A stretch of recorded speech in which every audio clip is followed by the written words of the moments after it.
Oke, kami dari kelompok 9 akan mempresentasikan hasil kerja kami mengenai sentiment classification. Saya Yusufin Numario Fernando Witin dengan NIM 1953144125. Dan saya sendiri Andreas Tinjak dengan NIM 1993144147. Oke. Klasifikasi sentimen adalah proses otomatis untuk mengidentifikasi opini dalam teks dan melabelinya sebagai positif, negatif, atau netral berdasarkan emosi yang diungkapkan pelanggan di dalamnya. Menggunakan NLP untuk menginterpretasikan data subjektif, klasifikasi sentimen dapat membantu kita memahami bagaimana perasaan pelanggan tentang produk, layanan, atau merek kita. Dengan alat klasifikasi sentimen, kita dapat mengidentifikasi emosi dalam volume teks yang besar dalam hitungan detik. Tidak hanya memberikan hasil yang konsisten dan sangat akurat, tetapi juga mengelola data secara real-time. Teknik klasifikasi sentimen. Sulit bagi mesin untuk memahami bahasa manusia, dan terlebih lagi ketika mengidentifikasi pengalaman manusia yang kompleks, seperti nada, sikap, dan emosi. NLP bertujuan untuk memecahkan masalah ini dengan menggunakan linguistik dan ilmu komputer untuk mengubah teks menjadi sesuatu yang dapat dipahami komputer. Dengan menerapkan berbagai teknik NLP seperti tokenization, lemmatization, penguraian ketergantungan, disambigu arti kata, dan back of words untuk menganalisis aspek sintaksis dan semantik dari sebuah teks. Pengklasifikasi dapat memproses data bahasa alami untuk memahami emosi seperti kemarahan, stres, kebahagiaan, dan frustasi. Sementara beberapa NLP lebih cerdas secara emosional daripada yang lain. Sistem klasifikasi sentimen umumnya menggunakan salah satu dari 3 algoritma, yaitu sistem berbasis aturan, sistem otomatis, atau berdasarkan pembelajaran mesin. Yang terakhir adalah sistem hibrida. Sistem berbasis aturan. Pendekatan ini menerapkan serangkaian aturan buatan tangan untuk menetapkan pola untuk setiap tag. Untuk masalah klasifikasi sentimen, sistem berbasis aturan mengandalkan leksikon, yang merupakan daftar istilah positif, seperti baik, cantik, berguna, menarik, dan lain-lain. Dan istilah negatif seperti buruk, jelek, tidak nyaman, frustasi, dan lain-lain. Saat diberi sebuah teks, model menghitung jumlah kata positif dan negatif yang muncul, dan memberikan sentimen yang sesuai. Jika frasa mengandung lebih banyak kata positif daripada kata negatif, itu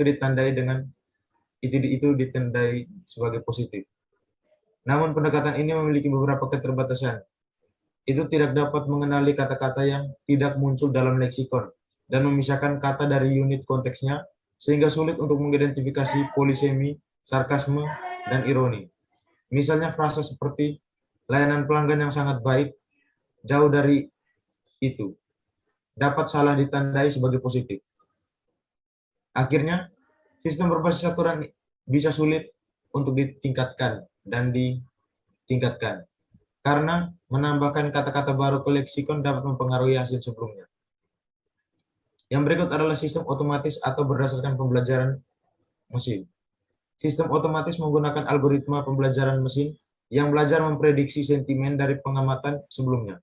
Untuk pendekatan AI ini, kita memerlukan contoh kumpulan data atau mirip dengan data yang ingin kita analisis, beserta tag terkaitnya.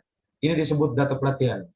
Selama proses pelatihan, model mengubah data teks menjadi vektor atau sebuah array angka dengan informasi yang dikodekan, pada dasarnya sesuatu yang dapat dipahami oleh mesin, dan mengidentifikasi pola untuk mengkaitkan setiap vektor dengan salah satu tag yang telah ditentukan sebelumnya, positif, negatif, dan netral.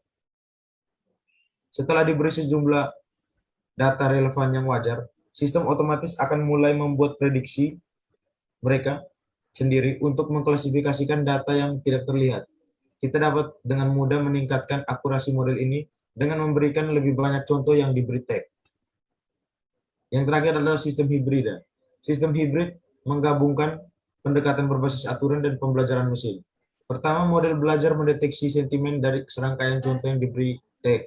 Kemudian membandingkan hasil dengan leksikon untuk meningkatkan akurasi. Tujuannya adalah untuk mendapatkan hasil terbaik.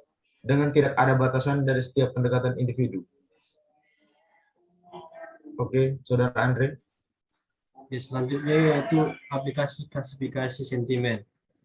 Melalui klasifikasi sentimen, kita dapat memahami opini dalam skala besar. Ini dapat memiliki banyak aplikasi untuk bisnis. Seperti menemukan wawasan dalam umpan balik pelanggan, mengawasi reputasi merek, dan melihat tren dan peluang pemasaran. Contohnya yaitu timbal balik pelanggan dan riset pasar. Timbal balik pelanggan. Klasifikasi sentimen dapat membantu kita memahami umpan balik pelanggan dan memungkinkan kita mendapatkan wawasan yang dapat ditindaklanjuti dari respon survei, ulasan produk, dan interaksi dukungan pelanggan. Yang kedua, apa yang disukai pelanggan tentang merek kita? Apa yang tidak mereka sukai? Apakah mereka senang dengan cara tim layanan pelanggan kita menangani masalah mereka? Yang ketiga, menganalisis sentimen dalam respon NPS. Terbuka dapat menjelaskan alasan dibalik skor kuantitatif pelanggan, serta aspek spesifik bisnis kita yang memerlukan perhatian lebih. Jika keluhan utama di antara pencela kita adalah bahwa tim dukungan pelanggan lambat merespon, misalnya kita dapat mencoba mengotomatiskan bagian dari layanan pelanggan kita. Dan yang keempat, setelah melakukan perubahan pada dukungan pelanggan, kita dapat mengirimkan survei lain ke kuartal berikutnya dan membandingkan hasilnya untuk melihat apakah persepsi merek terhadap layanan pelanggan kita telah berubah.